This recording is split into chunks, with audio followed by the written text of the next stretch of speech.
Students, welcome to सार्थक online classes.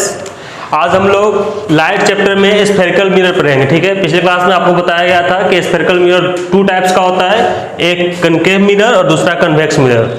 तो उसमें कुछ टर्म्स होता है, हम इसका इमेज फॉर्मेशन पढ़ेंगे, लेकिन इमेज फॉर्मेशन पढ़ने से पहले इस मिरर से रिलेटेड जो कुछ टर्म्स है उसके बारे में हम लोग देखेंगे। तो कौन कौन सा टर्म देखें, यहाँ पे आपके बोर्ड पे लिखा हुआ है। सेंटर ऑफ कर्वेचर है, पोल है, radius of curvature, principal axis, principal focus. इसके अलावा और भी होता है, जैसे कि आपका अपार्चर है, फोकल लेंथ है, ये सब चीजें। तो इसके बारे में हम लोग आज देखेंगे। ठीक है, तो आप लोग फटाफट अपना कॉपी पेन निकालिए और नोट्स बनाना स्टार्ट कीजिए और पढ़ाई कीजिए। ठीक है, तो देखिए सबसे पहला हमारा जो टर्म है वो है सेंटर ऑफ कर्वेचर। तो सेंटर ऑफ कर्वेचर क्या होता है? सपोज अगर आपका ये मिरर है, कनकेव मिरर, तो ये मिरर किसी स्फीयर से निकाल कर अलग किया गया है, यानी ये जो मिरर है वो एक स्फीयर का पार्ट है। इसको अगर हम वैसे एक्सटेंड करेंगे तो वो किसी एक बड़ा सा स्फीयर, कंप्लीट स्फीयर बनेगा ऐसा। ठीक है, तो जब ये स्फीयर रहा होगा तो उसका अपना कहीं ना कहीं एक सेंटर होगा। यहाँ मान लेते हैं कि सपोज यहाँ पे अगर उसका सेंटर होगा, ठीक है, तो ये जो सेंटर है, यही सेंटर इस मिरर का सेंटर ऑफ कर्वेचर कहलाता है। ठीक है, तो इसको मिटाते हैं यहाँ पे।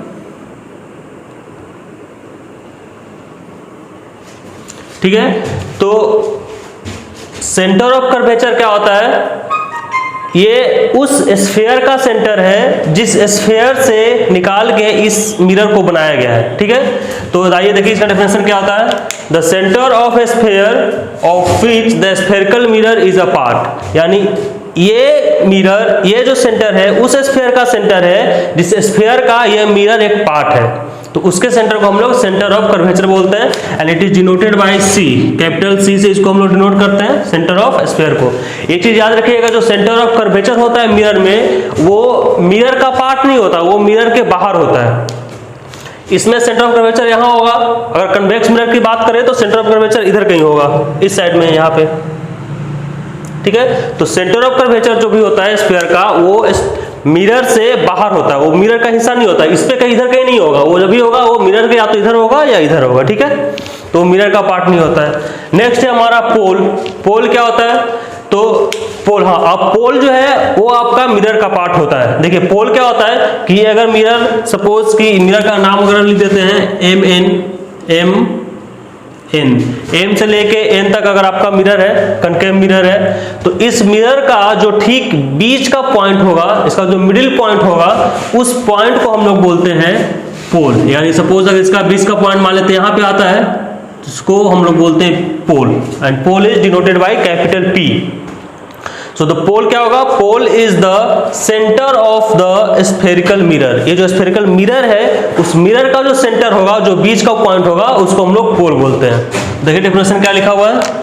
The centre of the reflecting surface of a spherical mirror is called its pole, यानी इस रिफ्लेक्टिंग सरफेस का जो सेंटर होगा, इसका सेंटर कहाँ होगा? ठीक इसके बीच में कहीं पे होगा, तो उस पॉइंट को हम लोग पोल बोलते हैं, and pole is denoted by P. Next है हमारा रेडियस ऑफ कर्वेचर। अब देखिए रेडियस ऑफ कर्वेचर क्या होता है? अगर किसी स्फीयर का सेंटर है तो उसके सेंटर से उसके एक सर्कमफेरेंस तक एक लाइन खींचेंगे तो उसका रेडियस होता। तो अगर ये मिरर है, ये किसी स्फीयर का पार्ट है और ये उसका सेंटर है, उस सेंटर को अगर आप उसके सर्कमफेरेंस से मिलाएंगे ऐसे, ठीक है, तो ये जो लाइन होगा, ये हमारा लाइन क्या कहलाएगा? रेडियस कहलाता है। तो ये उस स्फीयर का भी रेडियस होगा जिस स्फीयर से निकाल के इसको अलग किया गया है। तो देखिए डेफिनेशन क्या लिखा हुआ? The radius of A sphere of which the reflecting surface of a spherical mirror forms a part, यानी उस स्फीयर का सेंटर, उस स्फीयर का रेडियस, जिस स्फीयर से निकाल के इस मिरर को बनाया गया है, ठीक ना, उसके रेडियस ऑफ कर्वेचर को, उसके रेडियस को हम लोग रेडियस ऑफ कर्वेचर बोलते हैं। तो यहाँ पे सी अगर सेंटर है, पी अगर पोल है, तो सी से पी का जो डिस्टेंस हो जाएगा, ये आपका हो जाएगा radius of curvature, and it is denoted by R. इसको हम लोग कैपिटल आर से डिनोट करते हैं रेडियस ऑफ कर्वेचर को। नेक्स्ट है हमारा प्रिंसिपल एक्सिस। प्रिंसिपल एक्सिस क्या होता है? तो प्रिंसिपल एक्सिस एक स्ट्रेट लाइन होता है जो आपका सेंटर और पोल से जो क्रॉस करता है। जैसे ये लाइन आपको दिख रहा है, सी से पी तक आर है, इसी लाइन को हम आगे बढ़ा देते हैं, ऐसे इधर भी बढ़ा देते हैं। तो ये जो स्ट्रेट लाइन आपको दिख रहा है जो सेंटर और पोल से होता हुआ क्रॉस कर रहा है, उस लाइन को हम लोग बोलते हैं प्रिंसिपल एक्सिस। ठीक है, तो लिखा हुआ the straight line passing through the pole and the centre of curvature is known as principal axis. तो principal axis is a straight line which passes through centre of curvature and its pole. Next है हमारा principal focus. Principal focus या simply आप इसको focus भी बोल सकते हैं। ठीक है, तो प्रिंसिपल फोकस क्या होता है, देखिए प्रिंसिपल फोकस की सपोज अगर ये आपका मिरर है, इस मिरर में अगर बहुत सारा पैरेलल रे इंसिडेंस हो रहा है, ऐसे एक रे ऐसे आया जो इस प्रिंसिपल एक्सिस का पैरेलल है, एक दूसरा रे ऐसे आया वो भी ये प्रिंसिपल एक्सिस का पैरेलल है। तो अगर बहुत सारा इस तरह से बहुत सारा रे अगर पैरेलल आता है, मिरर से आकर टकराएगा, टकराने के बाद वो रिफ्लेक्ट होगा, तो रिफ्लेक्ट होने के बाद सारा का सारा पैरेलल रे रिफ्लेक्ट होने के बाद एक ही पॉइंट से क्रॉस करता है। ये इस पॉइंट से क्रॉस करेगा, नीचे वाला भी आपका उसी पॉइंट से क्रॉस करेगा। जितना भी पैरेलल रे आएगा सारा पैरेलल रे एक ही पॉइंट से क्रॉस करता है। और वो जो कॉमन पॉइंट होता है जिस पॉइंट पे सारा पैरेलल रे आके इंटरसेक्ट करता है, आके मिलता है, उस कॉमन पॉइंट को हम लोग फोकस बोलते हैं। This point is known as focus point या इसको प्रिंसिपल फोकस बोलते हैं। तो प्रिंसिपल फोकस का डेफिनेशन क्या हो जाएगा, the parallel rays coming to the concave mirror meet at a common point, parallel rays coming to the concave mirror meet at a common point after reflection। Reflection के बाद एक सारा parallel रे एक ही पॉइंट पे आके मिलेगा, and that point is called up principal axis। और वो पॉइंट आपका क्या कहलाता है, वो पॉइंट आपका प्रिंसिपल फोकस कहलाता है। ठीक है, तो ये सारा चीज था। अब देखिए प्रिंसिपल फोकस जो होता है, प्रिंसिपल फोकस आपका कनकेव मिरर के लिए उसका डेफिनेशन अलग हो जाता है और कन्वेक्स मिरर के लिए उसका डेफिनेशन हल्का चेंज हो जाता है। ठीक है, अब देखिए यहाँ पे तो आपको समझ में आया कि पैरेलल रे आ रहा था, रिफ्लेक्शन के बाद इस पॉइंट पे आके मिला, तो उस पॉइंट को हम लोग नाम दे दिया प्रिंसिपल फोकस। लेकिन अगर यही चीज कन्वेक्स मिरर में हो तो क्या होगा, तो देखिए ये सपोज इसका सेंटर है, ये पोल है, ये उसका principal axis, this is radius of curvature. अब देखिए और इसमें हम फोकस की बात करते हैं तो फोकस के लिए क्या है, पैरेलल रे आना चाहिए। तो सपोज कि यहाँ पे पैरेलल रे ऐसे आ रही है, एक रे और मान लेते हैं ये ऐसे आ रही है, ये दोनों जो रेज है वो आपस में पैरेलल है। अब यहाँ पे जब मिरर से टकराएगा वो रे, लाइट रे, तो रिफ्लेक्ट होगा। अब टकराने के बाद जब रिफ्लेक्ट होगा तो टकरा कर ये ऐसे चला गया, ये आपका ऐसे चला आया। ठीक है, लाइट रे उधर नहीं जा क्रॉस नहीं कर पाएगा क्योंकि उधर आपका क्या है, पॉलिश सरफेस है, तो यहां से टकराने के बाद वापस इधर ही लौटेगा। अब देखिए ये रे एक उधर जा रही है, एक इधर आ रही है, दोनों आपस में मिल नहीं रही है, तो जब तक मिलेगी नहीं तब तक हम फोकस कैसे डिसाइड करेंगे, फोकस कहाँ पे होगा। तो इन रेस को मिलाने के लिए हम इमेजिन करते हैं। ठीक है, हम इमेजिन करेंगे, और इमेजिन कैसे करेंगे, तो जो रे रिफ्लेक्ट हो रही है उसको आप पीछे की तरफ ड्रॉ कीजिए, उसको पीछे ऐसे खींचेंगे, इस वाले रे को भी पीछे की तरफ खींचिए, दोनों इस पॉइंट पे आके मिल रही है, तो अब ये पॉइंट हमारा कहलाएगा फोकस पॉइंट, या फिर इसको प्रिंसिपल फोकस भी बोल सकते हैं। तो ऊपर वाले देखिए कनकेव मिरर में क्या था, पैरेलल रेज एक्चुअली में इस पॉइंट पे आके मीट कर रही थी, तो उसको हम लोग प्रिंसिपल फोकस बोले, principal focus of concave mirror.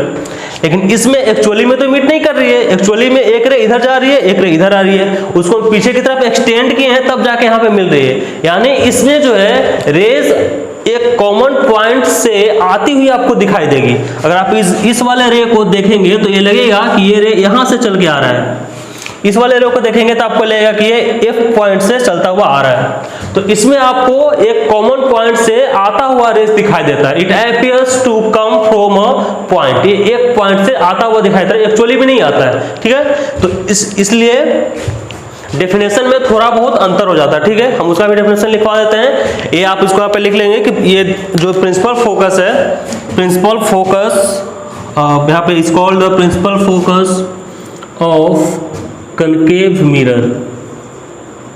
ये जो डेफिनेशन है वो सिर्फ कनकेव मिरर के लिए होगा। अगर मिरर आपका कन्वेक्स होगा तो उसका डेफिनेशन क्या होगा, उसको पहले आप इसका स्क्रीनशॉट लीजिए, फिर हम इसका आगे बताते हैं आपको।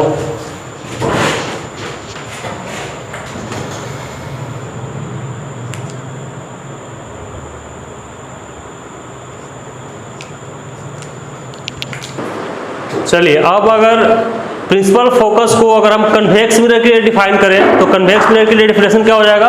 यहाँ पे आप देख पा रहे हैं कि जो पैरेलल रेज है वो मिरर से टकराई और टकराने के बाद एक्चुअली में मीट नहीं कर रही है, एक्चुअली में एक उधर जा रही है एक इधर आ रही है, तो उनको मीट कराने के लिए, उनको एक पॉइंट पे मिलाने के लिए हम उस रेस को पीछे की तरफ एक्सटेंड किया गया और पीछे की तरफ एक्सटेंड करने पे वो इस पॉइंट से इस पॉइंट पे मिलती हुई अपीयर हो रही है, ऐसा आभास होता है हमें कि वो उस पॉइंट पे मिल रही होगी। ठीक है, तो इसका डेफिनेशन क्या हो जाएगा, the parallel rays coming to the convex mirror appears to come from a point on the principal axis, वो एक प्रिंसिपल एक्सिस के एक पॉइंट पे उस जगह से आते हुए अपीयर होगी। ठीक है, and that point is called the principal focus of convex mirror, उस पॉइंट को हम कन्वेक्स मिरर का प्रिंसिपल फोकस बोलते हैं। ठीक है, तो ये जो था प्रिंसिपल फोकस, ये कनकेव मिरर का डेफिनेशन था नीचे में 5 नंबर में, और जो 6 नंबर में आपका ये principal focus of convex mirror का डेफिनेशन है। ठीक है, तो इस चीज को आपको ध्यान देना है।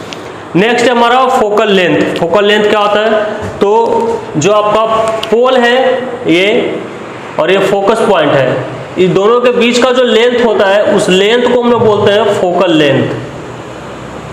So the distance between pole and the principal focus is known as focal length, है ना। P और F के बीच का जो डिस्टेंस होता है उसको हम लोग फोकल लेंथ बोलते हैं, and it is denoted by small f, इसको स्मॉल f से डिनोट करते हैं। यानी यहाँ पे PF जो हमारा होगा, P से लेके F का जो डिस्टेंस होगा वो क्या कहलाएगा, वो हमारा कहलाएगा फोकल लेंथ। ठीक है, यहाँ पे देखिए एक चीज हमेशा कंफ्यूजन रहता है बच्चों में कि वो प्रिंसिपल फोकस को और फोकल लेंथ को एक ही मान लेते हैं, दोनों अलग अलग चीज है। Principal focus is a point, वो एक पॉइंट है प्रिंसिपल एक्सिस पे, लेकिन focal length is a distance, वो P से F का जो डिस्टेंस है उस पूरे लाइन को यहाँ से यहाँ तक को हम लोग फोकल लेंथ बोलते हैं। तो principal focus is a point and focal length is a length between P and F, ये चीज आपको ध्यान देना है। ठीक है, उसके अलावा अब जो फोकल लेंथ होता है, अब देखिए यहाँ पे ये जो फोकस पॉइंट है और यहाँ पे आपका सेंटर है, तो C से लेके P तक के डिस्टेंस को हम लोग रेडियस बोलते हैं, यानी C से P तक हमारा क्या है, R है, रेडियस ऑफ कर्वेचर है, और P से F तक हमारा क्या है, फोकल लेंथ है, यानी P से लेके F तक ये हमारा फोकल लेंथ है, स्मॉल f है। तो जो फोकस पॉइंट होता है वो पूरे रेडियस का आधा होता है, ये जो F है आपको वो इस PC का मिड पॉइंट होता है। ठीक है ना, तो P से F तक का जितना डिस्टेंस होगा उतना ही डिस्टेंस F से लेके C तक का होता है, तो PF और CF दोनों बराबर होता है। ठीक है, इसलिए हम लोग यहाँ पे बोल सकते हैं कि यहाँ पे लिख देते हैं कि जो स्मॉल f है, या फिर ऐसे लिखिए कि जो PF है, PF को CP का आधा होता है, यानी CP का आधा होगा, मिड पॉइंट होगा। तो P से F हमारा क्या है, फोकल लेंथ है, तो small f equal to C से P क्या है, R है, तो R/2, यानी F इक्वल टू R/2, ये चीज को आपको ध्यान देना है। This is the relation between focal length and radius of curvature of a spherical mirror. वो स्फेरिकल मिरर का फोकल लेंथ और रेडियस का बीच का रिलेशन है F इक्वल टू R/2, जहाँ F आपका फोकल लेंथ है और R आपका रेडियस ऑफ कर्वेचर।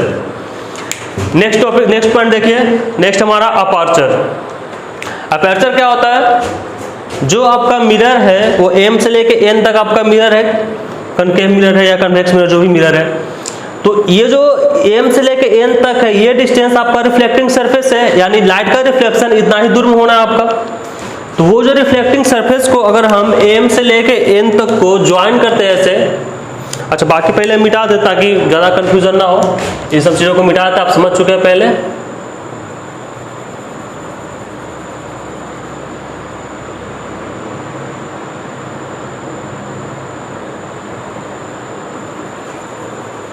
हाँ, अब देखिए ये जो M से लेके N तक है, अगर हम इसको वैसे मिलाते हैं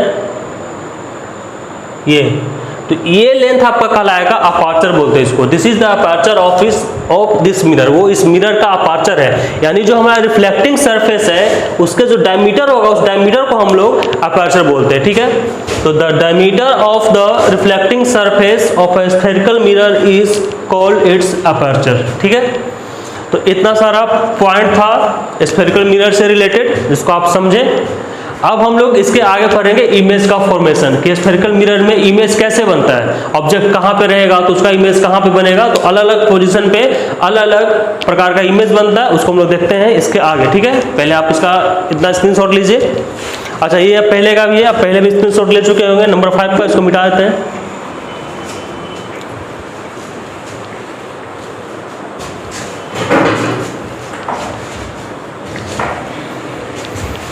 ये इसका स्क्रीनशॉट लीजिए, फिर हम लोग आगे बढ़ते हैं।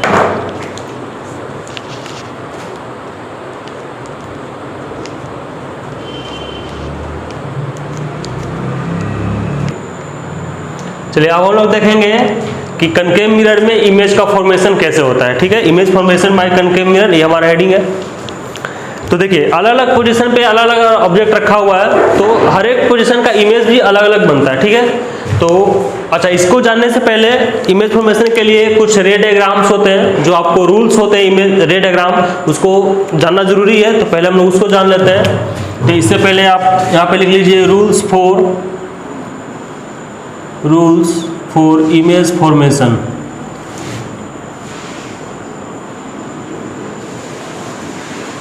इमेज फॉर्म करने के लिए यानी रे खींचने के लिए, डायग्राम बनाने के लिए आपको कुछ रूल जानना चाहिए। तो उसको जब पहला देखिए, पहला इसमें कि अगर कोई कनकेव मिरर है, suppose this is a concave mirror, इस साइड का जो सरफेस है ये आपका रिफ्लेक्टिंग सरफेस होता है, और उस साइड का जो सरफेस है पीछे वाला वो आपका नॉन रिफ्लेक्टिंग सरफेस कहलाता है। ठीक है, तो यहाँ पे लिख देते हैं this is non reflecting surface, ये नॉन रिफ्लेक्टिंग, या आप इसको पॉलिश्ड सरफेस भी बोल सकते हैं, पॉलिश्ड सरफेस। और इधर वाला जो सरफेस है वो आपका रिफ्लेक्टिंग सरफेस कहलाता है। ठीक है ना, तो ये आपका है रिफ्लेक्टिंग सरफेस।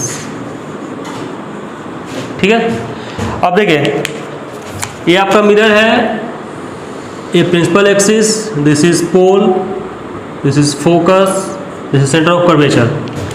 अगर कोई रे इस प्रिंसिपल एक्सिस के पैरेलल आती है, ऐसे कोई रे इस साइड से चल के प्रिंसिपल एक्सिस के पैरेलल आ रही है, इस सरफेस पर आकर टकराएगी, टकराने के बाद वापस लौटेगी, तो अगर वो रेज इस प्रिंसिपल एक्सिस के पैरेलल है तो मिरर पे टकराने के बाद वो हमेशा आपका फोकस पॉइंट से क्रॉस करेगी ऐसे।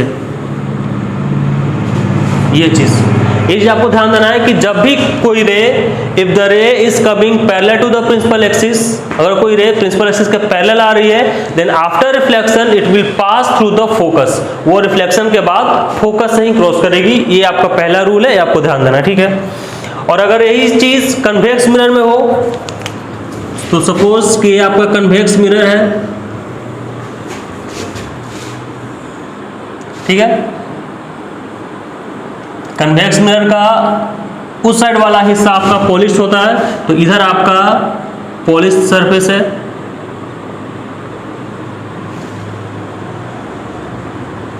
और इस साइड वाला हिस्सा आपका क्या है, रिफ्लेक्टिंग सरफेस होता है,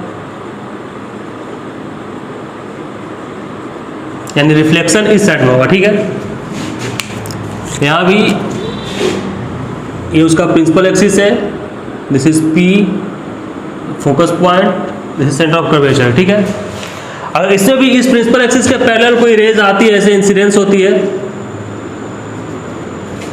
तो ये भी रेज इस प्रिंसिपल एक्सिस का पैरेलल है, तो टकराने के बाद क्या होगा, ये भी आपका, अब देखिए चूंकि ये कन्वेक्स मिरर है तो ये टकरा कर उधर लाइट नहीं जा पाएगी क्योंकि उधर पॉलिश सरफेस है, तो यहां के बाद वो ऐसे वापस लौट जाएगी। ठीक है, अब जो रे रिफ्लेक्ट हो रही है उस रिफ्लेक्टेड रे को अगर हम पीछे की तरफ एक्सटेंड करेंगे ऐसे,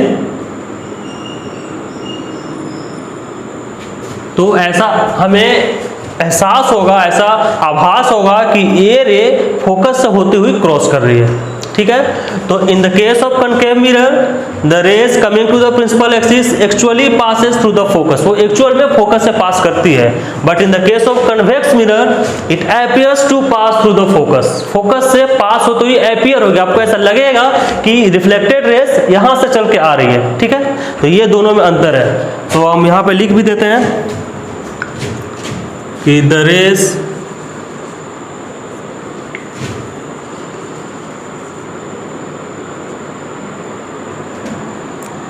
parallel to the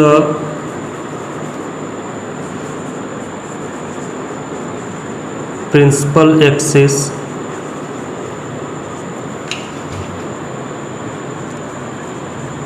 passes through the focus, passes through the principal focus.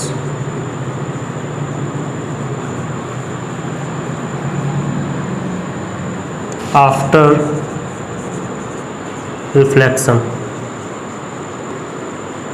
Reflection के बाद वो प्रिंसिपल फोकस से पास होगी।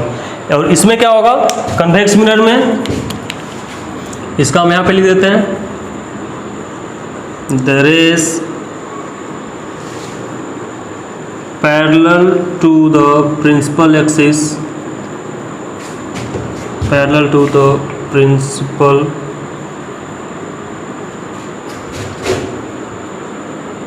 axis appears to pass through the principal focus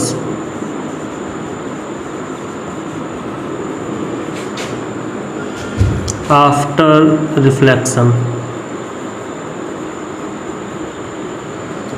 इसमें एक्चुअली में पास करेगी और इसमें पास होता हुआ एपियर होगा। ठीक है, ये पहला था। अब हम लोग सेकेंड पॉइंट देखते हैं। सेकेंड रूल क्या है इमेज फॉर्मेशन का? तो सेकेंड है कि अगर ये मिरर है आपका कनकेव मिरर,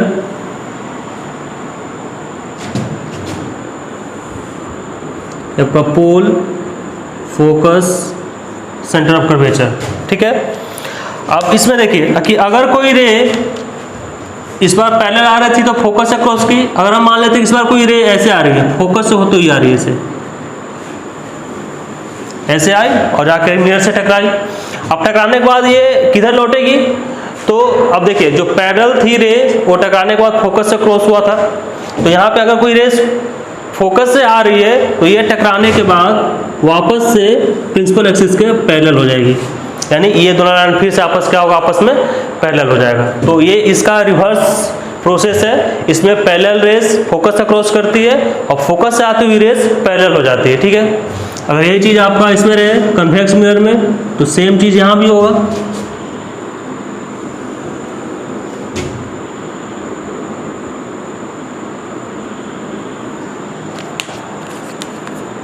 ये आपका पोल है, फोकस, सेंटर ऑफ कर्वेचर। अगर यहाँ पे कोई रे ऑफ लाइट फोकस पॉइंट से क्रॉस कर रही है, ऐसे आ रही है, अब देखिए यहाँ के बाद लाइट आगे नहीं जा पाएगी तो क्या करेंगे, इसको डॉट लाइन से ऐसे हिलाइए पीछे की तरफ। ठीक है, तो ऐसा लगेगा कि ये लाइन फोकस से आ रही है। ठीक है, तो टकराने के बाद ये वापस से फिर से क्या होगी, प्रिंसिपल एक्सिस के पैरेलल ऐसे लौट जाएगी। ये चीज़ है। ठीक है, तो यहाँ पे लिख देते हैं इसके बारे में।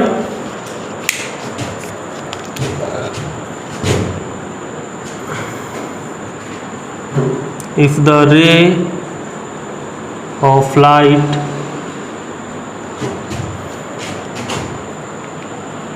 if the ray of light incidents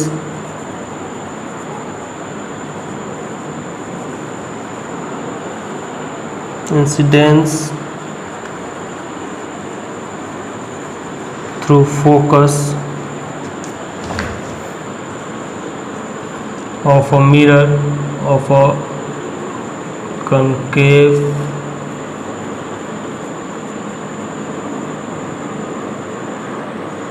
a spherical mirror, then it becomes parallel to principal axis।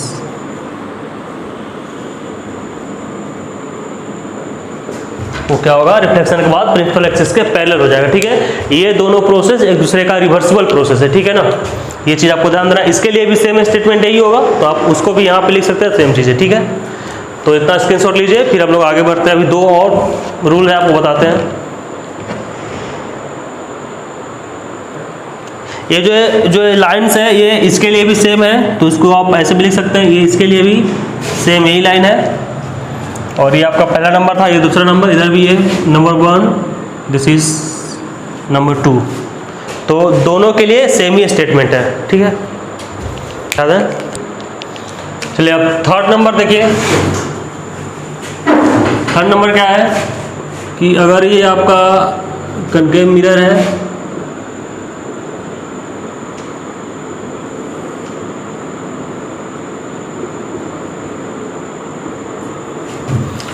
अगर कोई रे ऑफ लाइट इस बार अगर सेंटर ऑफ कर्वेचर से होकर आ रही है, ऐसे आ रही है इस लाइन पे,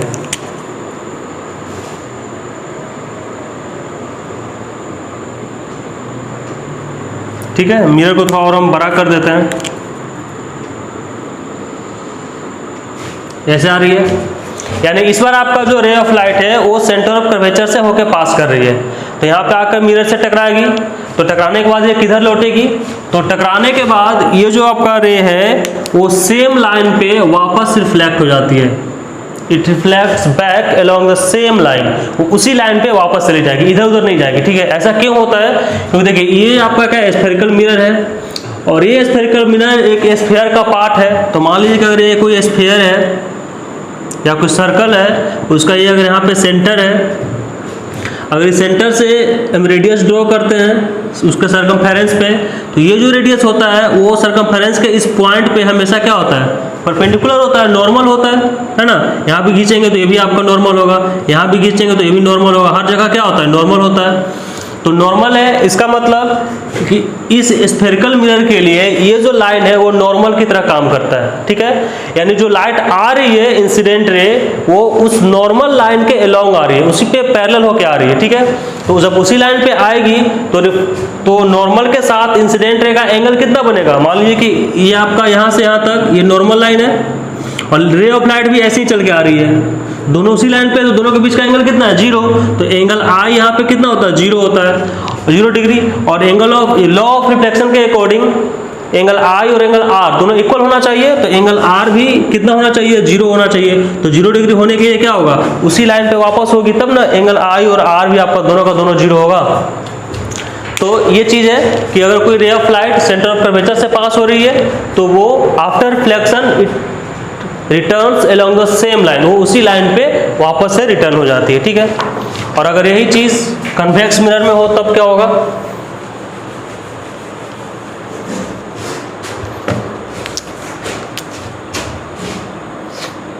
मान लीजिए आपका कन्वेक्स मिरर है, ऐसे मार्कर चल नहीं रहा ठीक से,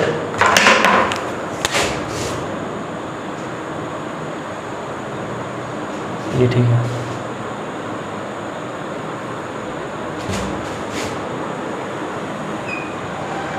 पोल, फोकस, सेंटर ऑफ कर्वेचर, ठीक है। इसमें भी अगर कोई रे of light centre of curvature से आ रही है ऐसे,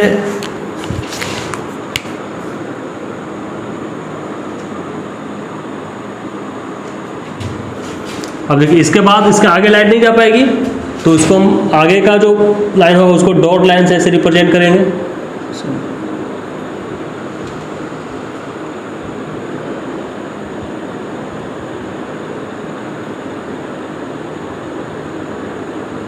ऐसे, ठीक है।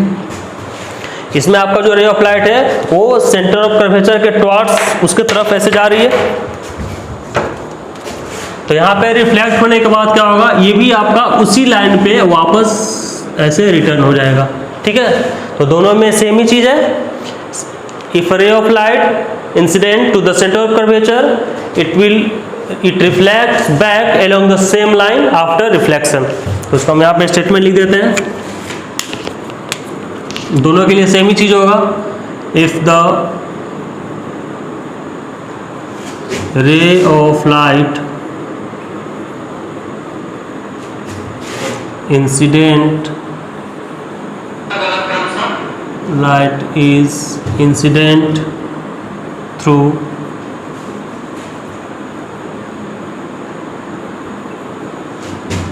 to center of curvature of a concave mirror or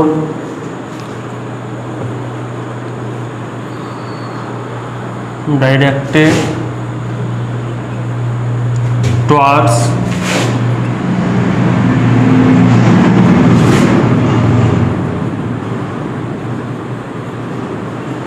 centre of curvature, मतलब या तो सेंटर ऑफ कर्वेचर से पास करे या उसके तरफ डायरेक्टेड हो, ऐसे उसके दिशा में जा रही हो, देन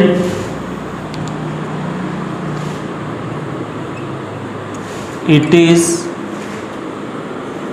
रिफ्लेक्टेड बैक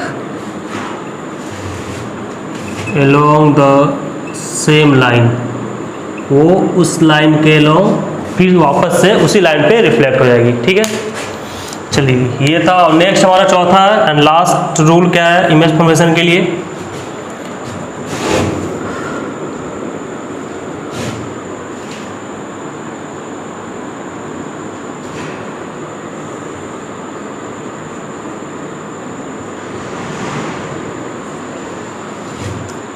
हम लोग सेंटर से देख चुके हैं, फोकस से देख चुके हैं, पैरेलल देख चुके हैं। अब है कि अगर कोई रे ऑफ लाइट पोल पे आके ऐसे इंसिडेंट करती है, डायरेक्ट पोल पे आती है, ठीक है, तो यहाँ पे टकराने के बाद किधर जाएगी, तो सपोज कि अगर कोई रे ऑफ लाइट पोल के थ्रू आके इंसिडेंस हो रही है और यहाँ जो एंगल बन रहा है वो सपोज कि आपका थीटा एंगल बन रहा है, ठीक है, तो after reflection the ray of light will पास,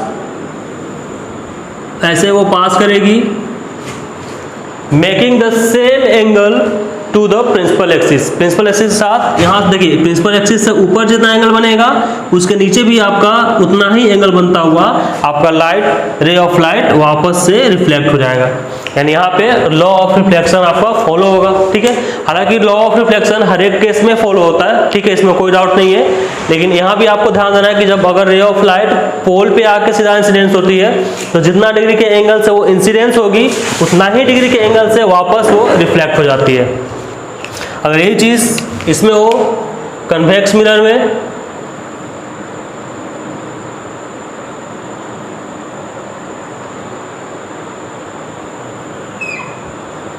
ये आपका पोल है, यहाँ फोकस और ये सेंटर ऑफ कर्वेचर, ठीक है, इसमें भी अगर रे ऑफ लाइट पोल पे आके इंसिडेंट होती है ऐसे, अब यहाँ एंगल बन रहा है थीटा, तो आफ्टर रिफ्लेक्शन जो लाइट रिटर्न होगी वो भी यहाँ पे कितना एंगल बनाएगी, सेम एंगल यानी थीटा एंगल से रिटर्न होगी। ठीक है, तो इसको हम यहाँ पे लिख देते हैं, if the ray of light is incident at the pole of a spherical mirror,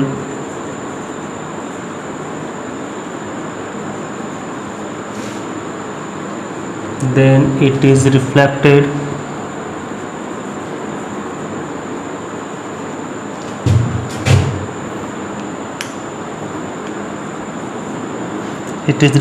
by same angle, then it is reflected by the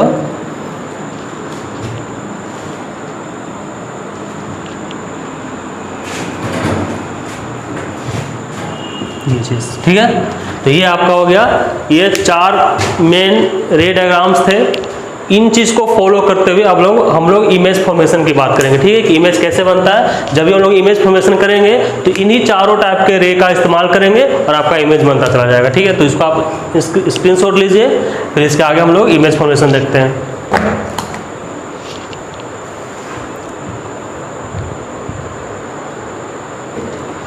चलिए अब लोग देखेंगे image formation by concave mirror. पहले कनकेव मिरर का पढ़ेंगे, फिर उसके बाद कन्वेक्स मिरर का। ठीक है, तो टोटल 6 पोजीशन आपको पढ़ना है ना। 6 अलग अलग पोजीशन पे ऑब्जेक्ट को रखा जाता है, तो अलग अलग टाइप का इमेज बनता है।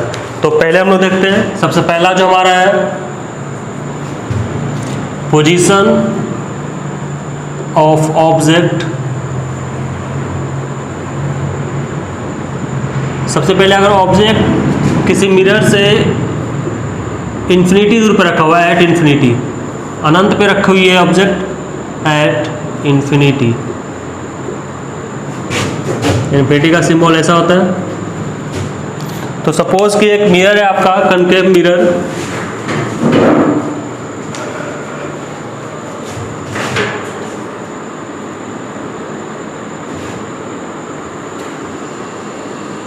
PFC। कोई एक ऑब्जेक्ट है जो इस मिरर से इन्फिनिटी दूर पे रखा हुआ, बहुत दूर मतलब इन्फिनिटी पे रखा हुआ, ठीक है। तो सपोज कि इससे बहुत दूर ऑब्जेक्ट अब कहीं पर रखा हुआ होगा, ठीक है। तो उसका इमेज अगर इस मिरर में बनेगा तो कहाँ बनेगा और कैसा बनेगा, इसको हम लोग देखते हैं, ठीक है। तो देखिए, अगर इन्फिनिटी पे कोई ऑब्जेक्ट रखी हुई है तो वहां से पैरेलल रेस लेकर आते हैं ऐसे, उसको दूसरा कलर से हम लोग दिखाते हैं।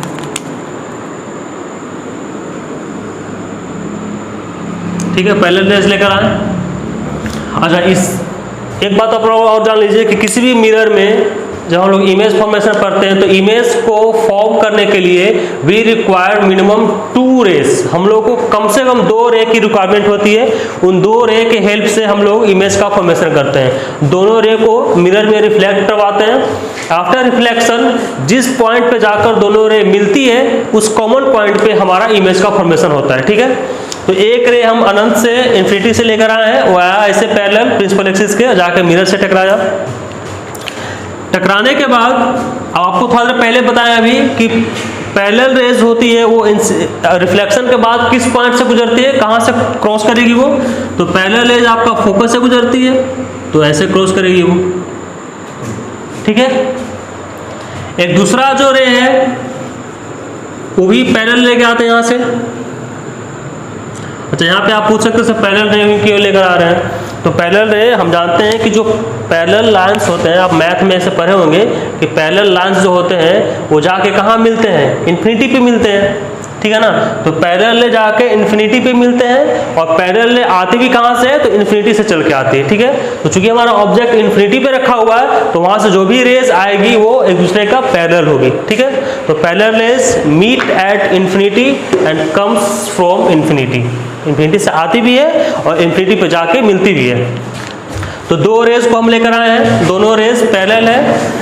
तो यहाँ भी आपका पैरेलल रेज फोकस होकर क्रॉस करेगी, यहाँ पे ऐसे क्रॉस की, ठीक है। अब देखिए दोनों रेज किस पॉइंट पे जाके मिल रही है, इस पॉइंट पे, फोकस वाले पॉइंट पे। यानी हमारा जो इमेज बनेगा वो कहाँ बनेगा, इस पॉइंट पे बनेगा। सो यहाँ पे हम लिखते हैं पोजीशन ऑफ, यहाँ पे लिख देते हैं, ठीक है। Position of image. इमेज कहाँ बन रही है, तो जहां पे दोनों रे मीट करेगी वहां बनेगा। दोनों रे कहाँ पे मिल रही है, फोकस पॉइंट पे। तो आपका जो पोजीशन ऑफ इमेज होगा एट एफ, या इसको एट फोकस भी बोल सकते हैं। फोकस पॉइंट पे जाके इमेज बनेगी। उसके अलावा नेचर कैसा होगा इमेज का, नेचर ऑफ इमेज। नेचर कहने का मतलब कि जो इमेज है वो आपका आइदर रियल होगा कि वर्चुअल होगा। वो कैसा होगा, तो देखिए जो रेस ऑब्जेक्ट से आ रही है, ऑब्जेक्ट की तरफ से, वो एक्चुअली में इस पॉइंट पे मीट कर रही है, फोकस पॉइंट पे। तो इमेज जो बनेगा वो आपका एक्चुअल इमेज बनेगा, यानी रियल इमेज बनेगा, ठीक है। चूंकि rays of light meet at point F actually, वो एक्चुअली में मीट कर रही है, इसलिए आपका जो इमेज बनेगा वो कैसा बनेगा, रियल इमेज बनेगा। तो इमेज आपका बनेगा, जो नेचर हो जाएगा वो कैसा हो जाएगा, रियल। और आपको बता दें कि जो रियल इमेज होता है वो हमेशा इन्वर्टेड होता है, वो हमेशा उल्टा बनता है। तो रियल इमेज आपका क्या होगा, हमेशा रियल एंड इन्वर्टेड इमेज का फॉर्मेशन होगा। रियल इमेज हमेशा इन्वर्टेड ही होता है, ठीक है। ये चीज़ आपको और आगे जब पोजीशन चेंज करेंगे तो और क्लियर होगा अच्छे से। अभी आप याद रखिए। और वैसे भी देखिए जो ऑब्जेक्ट है वो मिरर के लेफ्ट साइड में रखा हुआ है, इधर इन्फिनिटी पे कहीं लेफ्ट साइड में ही है ना, इससे तो लेफ्ट साइड में ऑब्जेक्ट रखा हुआ है। जो इमेज बन रहा है वो भी मिरर के लेफ्ट साइड में ही है, दोनों एक ही साइड में है। तो जब ऑब्जेक्ट और इमेज दोनों एक ही साइड में हो तो उस केस में हमेशा आपका जो इमेज बनेगा वो कैसा बनता है, रियल बनता है। और रियल इमेज हमेशा इन्वर्टेड होता है, इसलिए आपका इमेज का नेचर कैसा हो जाएगा, रियल एंड इन्वर्टेड। उसके अलावा साइज की बात करते हैं। साइज क्या होगा इमेज का, साइज ऑफ इमेज, साइज क्या होगा? तो चूंकि रे इन्फिनिटी से आ रही है और इस पॉइंट पे मिल रही है, अब देखिए ये जो पॉइंट है, पॉइंट ऑफ जो इंटरसेक्शन है, वो पॉइंट ऑफ इंटरसेक्शन इस प्रिंसिपल एक्सिस के ना तो ऊपर है ना ही नीचे है, एकदम ठीक इसी लाइन पे ही है, ठीक है। यानी जो आपका इमेज बनेगा वो बहुत ही छोटा पॉइंट साइज का बनेगा, ठीक है। तो साइज ऑफ इमेज कैसा हो जाएगा? पॉइंट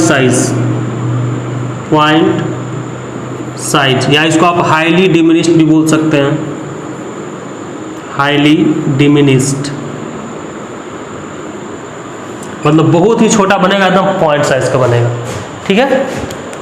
चलिए नेक्स्ट, ये था पहला। सेकेंड हम देखते हैं,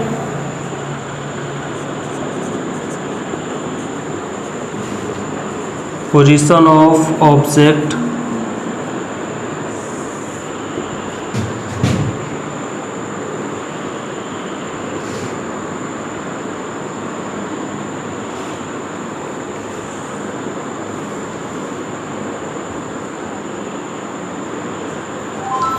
इस बार हम क्या करते हैं, ऑब्जेक्ट को थोड़ा और नजदीक लेकर आते हैं, ठीक है।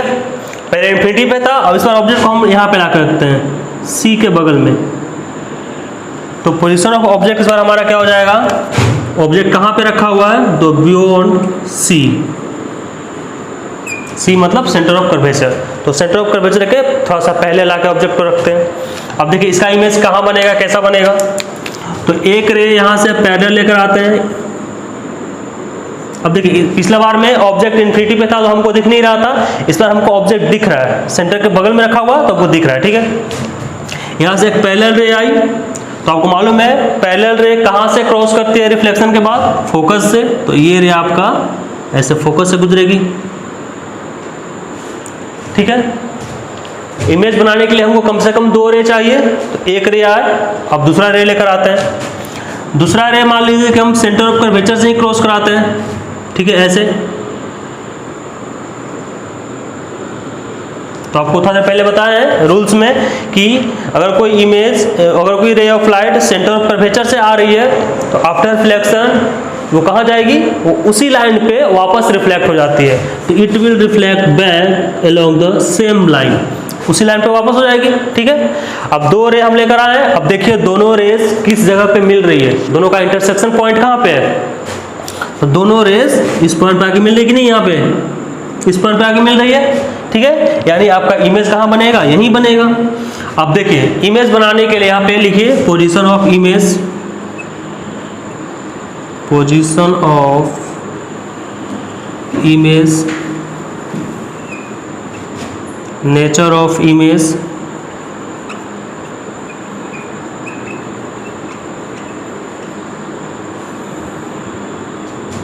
साइज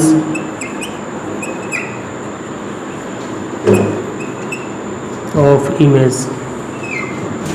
देखिए पोजीशन ऑफ इमेज कहाँ बन रही है? इस पॉइंट पे। ये पॉइंट कहाँ पे है? सेंटर और फोकस के बीच में है ना कहीं पे। तो इमेज आपका कहाँ बनेगा? इमेज इज फॉर्म बिटवीन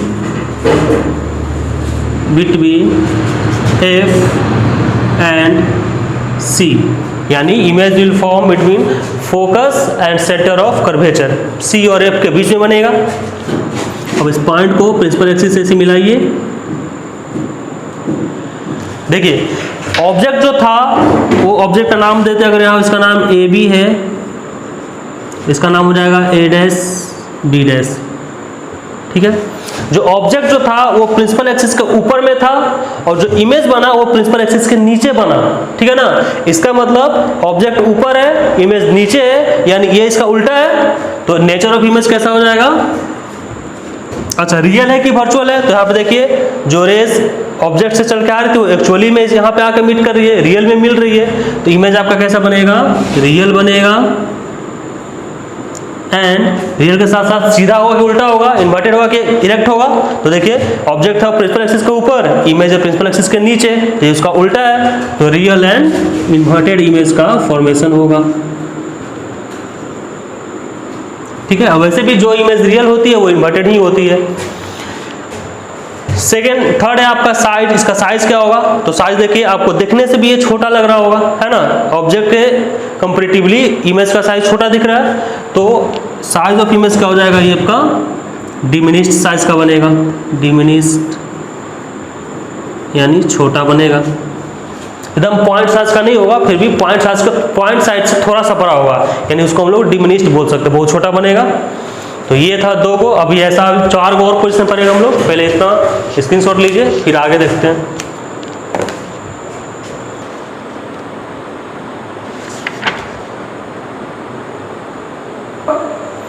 चलिए थर्ड है, यहाँ पे हम नंबर 3 देते हैं। थर्ड में क्या है, ऑब्जेक्ट को और इस बार नजदीक लेकर आते हैं, ठीक है ना। ये हमारा मिरर है,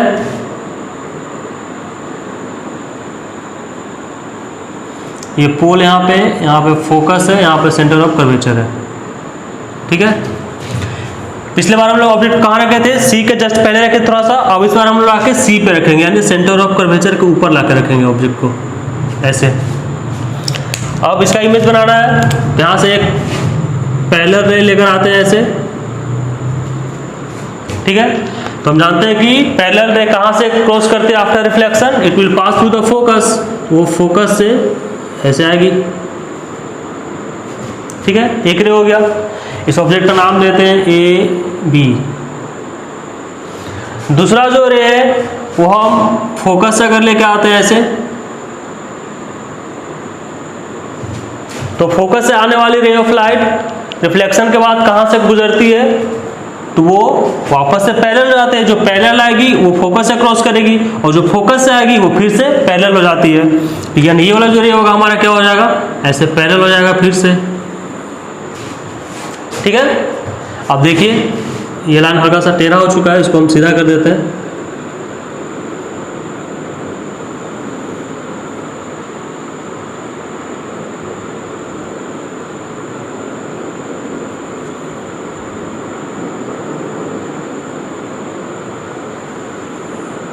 ये ठीक है, यानी इस बार लाइन आपको कहाँ मीट कर रहा है, यहाँ पे मीट कर रहा है, ठीक है ना। ये लाइन होगा जो आपका सेंटर ऑफ कर्वेचर के ठीक सामने होगा, हल्का सा इधर हो गया है, तो आप इसको ऐसे करते फिर से बना देते हैं।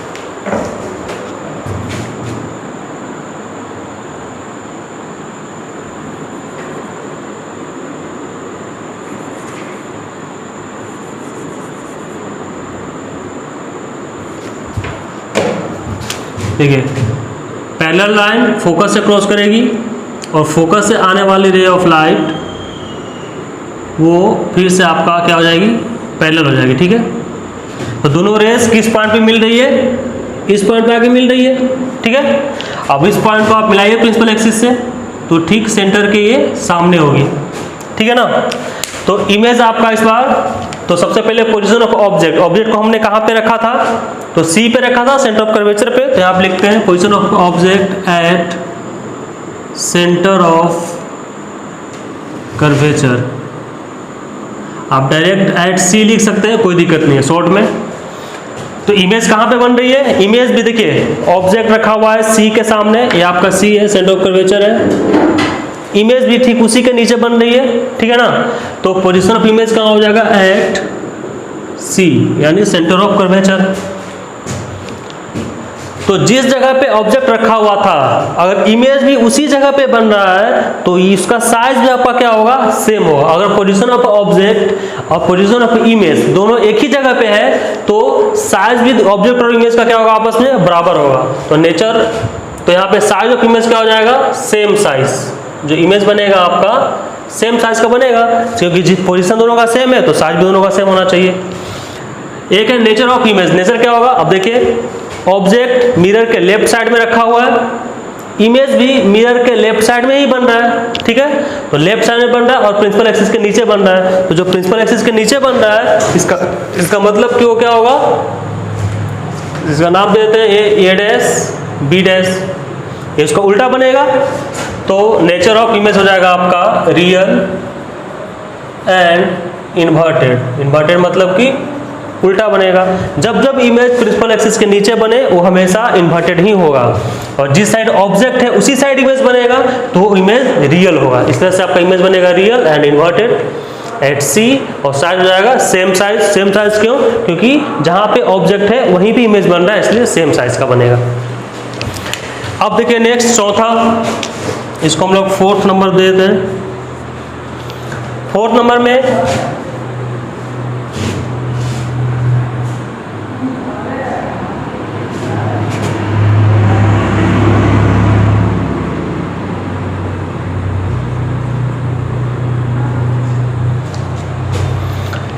पिछले बार वो ऑब्जेक्ट हमारा सेंटर ऑफ कर्वेचर पे था, इस बार और हम नजदीक लेकर आते हैं, यानी इस बार ऑब्जेक्ट को रखते हैं सेंटर ऑफ फोकस के बीच में, यहाँ पे लाकर रखते हैं कहीं पे, ठीक है, A एंड B, यहाँ पे ऑब्जेक्ट रखा हुआ है।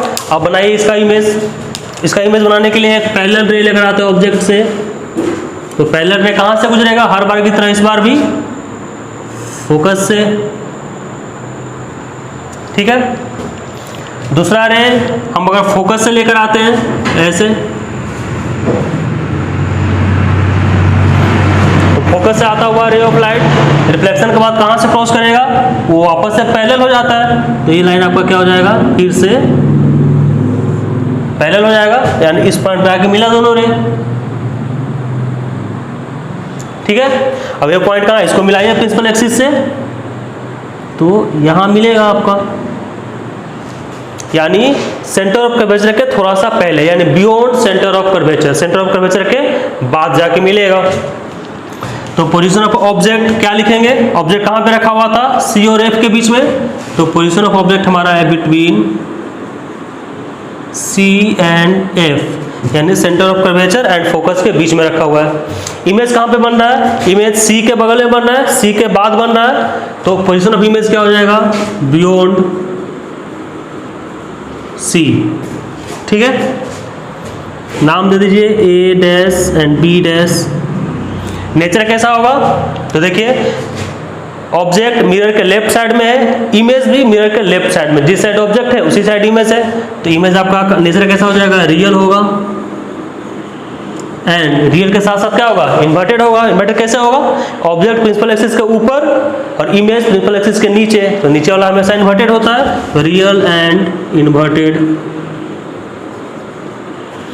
साइज क्या होगा, साइज आप देखिए, आपको देखने से भी बड़ा लग रहा होगा, ये लग रहा है ना, ये ऑब्जेक्ट से इमेज बड़ा दिख रहा होगा, तो साइज क्या होगा, larger than object, larger than object. इस बार आपका इमेज ऑब्जेक्ट से थोड़ा बड़ा बनेगा, ठीक है। अब यहाँ पे आप एक चीज गौर कीजिए, इस वाले कंडीशन को पढ़ने से पहले आप उसको याद कीजिए, कौन सा, सेकंड वाला।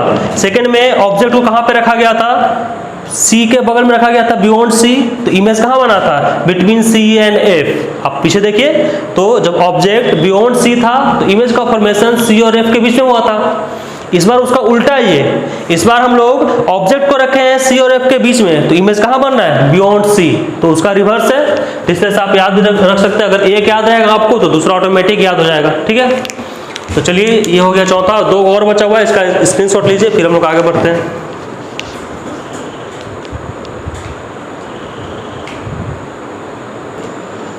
आप देखिए पांचवा, या नंबर 5 है आपका। 5वें नंबर में हम ऑब्जेक्ट को और नजदीक लेकर आते हैं, ये हमारा कनकेव मिरर है।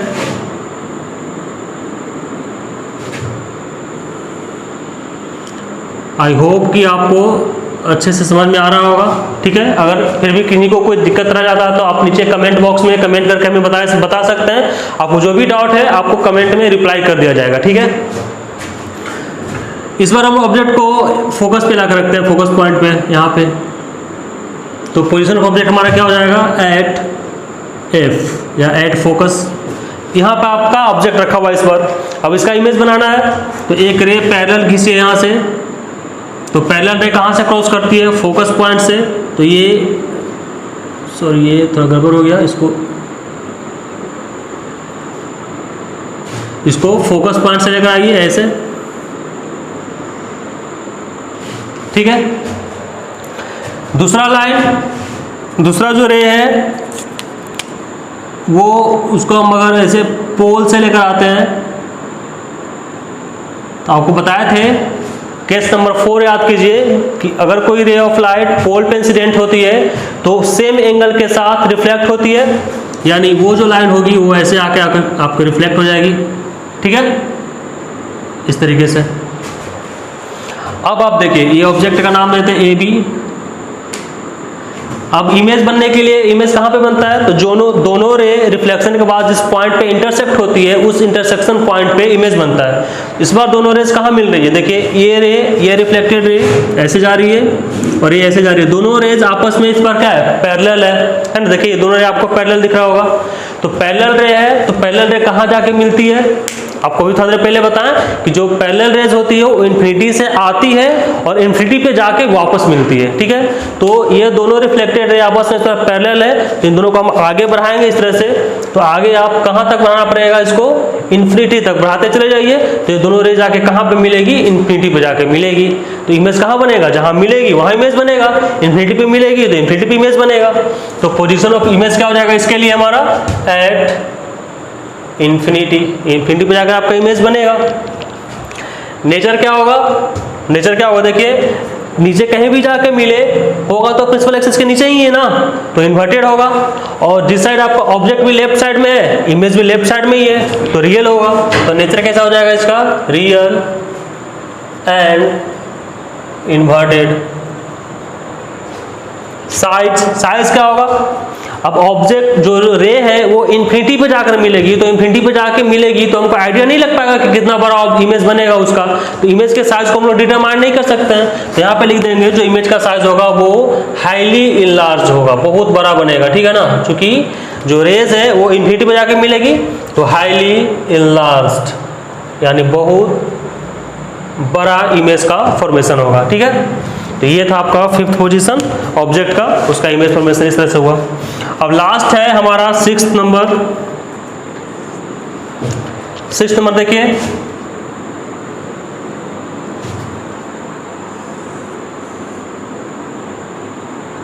P F C.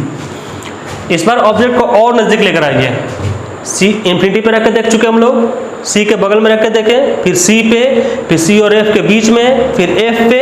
अब इस बार रखेंगे पी और एफ के बीच में। ठीक है ना, यानी इस बार आपका इमेज कहाँ होगा, ऑब्जेक्ट कहाँ पे होगा, यहाँ पे बिटवीन एफ एंड पी। तो पोजीशन ऑफ ऑब्जेक्ट कहाँ पे होगा हमारे बच्चों, बिटवीन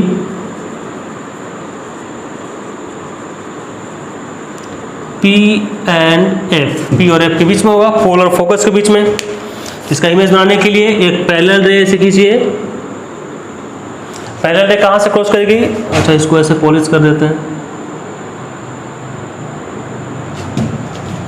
पैरेलल रे फोकस से क्रॉस करती है, तो ये आपका ऐसे फोकस से गुजरेगी। ठीक है, दूसरा रे ऑफ लाइट हम ऐसे पोल से अगर लेकर आते हैं, तो पोल से आने के बाद वो सेम एंगल के साथ रिफ्लेक्ट होती है, तो पोल पे आने वाली रे ऑफ लाइट ऐसे चली जाएगी। ठीक है, तो इस बार आप देखिए ये जो दोनों रे है रिफ्लेक्ट होकर इधर आ रही है। अब देखो एक रे इधर जा रही है और एक रे ऐसे नीचे की तरफ जा रही है, तो दोनों रे कभी मिलेगी आपस में, नहीं मिलेगी। ये दोनों रे आपस में इसमें पैरेलल भी नहीं है। अगर पैरेलल होती तो जाके इन्फिनिटी पे मिलती, पैरेलल नहीं है तो इन्फिनिटी पे जाकर भी नहीं मिलेगी। ठीक है, तो इसको मिलाने के लिए हम लोग क्या करेंगे, अब हम लोग इस बार इमेजिन करेंगे। इसको मिलाने के लिए इमेजिन करेंगे। इमेजिन करने के लिए जो रिफ्लेक्टेड रे है उसको पीछे की तरफ एक्सटेंड कीजिए, यानी इसको ऐसे पीछे की तरफ बढ़ाएंगे। ठीक है ना, इसको भी बढ़ाएंगे पीछे की तरफ।